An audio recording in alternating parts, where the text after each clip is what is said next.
है सुरेश एन पटेल। अब सुनना, सीवीसी के, अब सीवीसी केंद्रीय vigilance commission, central vigilance commission की स्थापना कब हुई? 1964 में। कौन सी समिति की सिफारिश पर यह पूछा जाता है? संथानम समिति, संथानम समिति। और किसके लिए बना था भैया? भ्रष्टाचार को रोकने के लिए। किसके लिए बनाई गई थी समिति? भ्रष्टाचार को रोकने के लिए एक कमेटी का गठन किया गया था, याद रखिएगा, सीवीसी। अब आपको बता दूं, इसमें एक मुख्य आयुक्त होता है और 2 अन्य आयुक्त होते हैं। मैं आपको फिर से बता रहा हूं, केंद्रीय सतर्कता आयोग में बेटा एक मुख्य आयुक्त होता है, जिसके पद पर कौन आए? सुरेश साहब। तो जो सुरेश पटेल साहब हैं, ये वर्तमान अध्यक्ष बने और 2 उपाध्यक्ष के रूप में मिलेंगे। और 465 क्या आएगा इनकी? कब तक? या तो उम्र के 65 साल हो जाए या कार्य के 4 साल पूर्ण होने तक ये अपने पद पर बने रहेंगे। और इनकी अपॉइंटमेंट कौन करेगा? राष्ट्रपति। आपको याद रखना है। भ्रष्टाचार संथानम समिति 2 साल बाद इसने अपनी रिपोर्ट सौंपी थी, याद रखेंगे, केंद्रीय सतर्कता आयोग। बहुत बढ़िया क्वेश्चन था। मेरी पॉलिसी मेरे हाथ, मेरी पॉलिसी मेरे हाथ अभियान किस मंत्रालय ने शुरू करा और किस राज्य का है? मेरी पॉलिसी मेरे हाथ लेके आए हैं मध्य प्रदेश सरकार। कौन सरकार लेके आई है? मध्य प्रदेश सरकार। मतलब बीमा की रकम आपको डायरेक्ट आपके हाथों में दी जाएगी भैया। घर पहुंच सेवा हाथों में देंगे। कृषि मंत्रालय, वस्त्र मंत्रालय, गृह या इनमें से कोई नहीं। तो भैया बीमा कौन सा?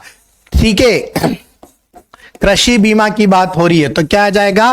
कृषि मंत्रालय। याद रखेंगे, मेरी पॉलिसी मेरे हाथ। बहुत बढ़िया, लाइक एंड शेयर कर दे। कृषि मंत्री कौन है भैया? कृषि मंत्री मध्य प्रदेश में कौन है? हमारे कमल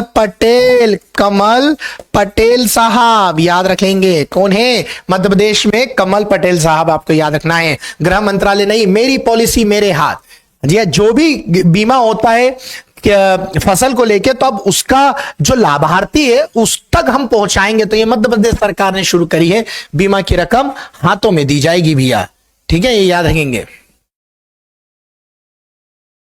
और इसकी शुरुआत कहां से हुई? अगर पूछे कि इसकी शुरुआत कहां से हुई? इंदौर से हुई। कहां से हुई? इंदौर से। शुरुआत कहां से? इंदौर से। कमल पटेल साहब। चलिए, बहुत बढ़िया, शानदार, जानदार, 1 नंबर। और कब करी गई? 26 फैब 2022 इंदौर। ये भी लिख देता हूं।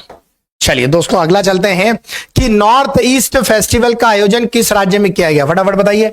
नॉर्थ ईस्ट फेस्टिवल का आयोजन किस राज्य में किया गया? मणिपुर, अरुणाचल प्रदेश, मेघालय या असम? हरदा वाले अपने सर भी तो हरदा के ही हैं। चलिए, हाँ, इंदौर को खेल राजधानी बोलते हैं। इंदौर भैया अभी तो देखिए आज से चालू हो गया, अभी तो आने में भी दिक्कत हो रही थी। घर के पास में है बिलियन कन्वेंशन सेंटर। तो आज 9, 10, 11 को आपको मालूम है अंतर्राष्ट्रीय प्रवासी दिवस इंदौर में चल रहा है और इन्वेस्टर ग्लोबल समिट जो होगा वो भी इंदौर में आयोजित होगा। तो आज राष्ट्रपति और प्रधानमंत्री दोनों की शिरकत होगी, ये भी आपको याद रखना है। और कौन? गुयाना के राष्ट्रपति इंदौर में शिरकत करेंगे चीफ गेस्ट के रूप में, ये भी याद रख लीजिएगा। तो लगे हाथ आज का करंट अफेयर भी सुनते चलो, लिखते चलो। हाँ जी, ये कहां हुआ? मणिपुर, अरुणाचल, मेघालय या असम? ये असम में हुआ है बेटा, असम की गुवाहाटी में, ठीक है। नॉर्थ ईस्ट फेस्टिवल गुवाहाटी में आपको क्या मिलेगी? कामाख्या देवी, है ना, 51 शक्तिपीठ में से एक।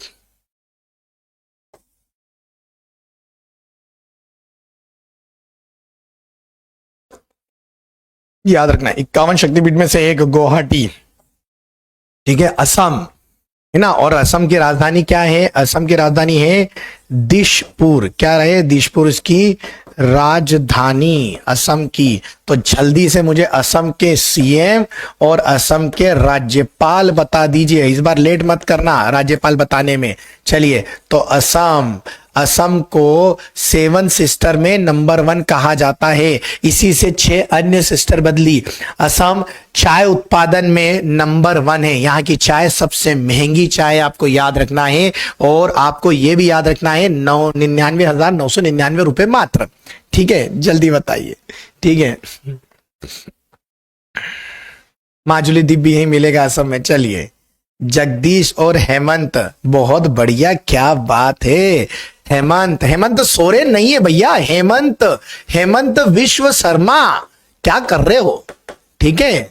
और जगदीश मुखी, कल भी आप यही गड़बड़ कर रहे थे। हेमंत सोरेन झारखंड के और हेमंत विश्व शर्मा जो हैं वो आपको सीएम मिलेंगे असम के। कल भी आप गड़बड़ कर रहे थे। जैसे आप ला गणेशन, ठीक है, और गणेशी लाल में अंतर करते हो, ला गणेशन और गणेशी लाल में कंफ्यूज हो जाते हो हर बार, ठीक है। जगदीश मुखी, चलिए आगे बढ़ते हैं। हाल ही में भजन सोपोरी का निधन हो गया। उनका संबंध किस वाद्य यंत्र से था, जल्दी बताइए। भजन सोपोरी का किस वाद्य यंत्र से अपना ताल्लुक, बांसुरी, शहनाई, संतूर या तबला, जल्दी बताइए। भजन सोपोरी, जल्दी बता। पहली बात तो ये बता दूं, भजन सोपोरी कहां के थे भैया, श्रीनगर के। हाल ही में निधन हो गया इनका, जल्दी बता दीजिए। हेमंत विश्व शर्मा, क्या बात है, बहुत बढ़िया, बहुत बढ़िया। संतूर बजाते थे। भजन सोपोरी क्या होता है, संतूर। अब संतूर आपको बता दूं, इस तरह से एक इंस्ट्रूमेंट होता है, इसमें तार होते हैं, इसमें ऐसे तार होते हैं। व्यक्ति इधर बैठा रहता है, इधर बैठा रहेगा, मेरी ड्राइंग इतनी अच्छी नहीं है, और इसके हाथ में रहते हैं ऐसी दो स्टिक रहती है, और टिंग टिंग टिंग टिंग ऐसे करके बजेगा। ये आपको याद रखना है। जिनको समझ में नहीं आता कि संतूर क्या है, तो ये है संतूर। मैंने फोटो नहीं लगाया, टीम को बोल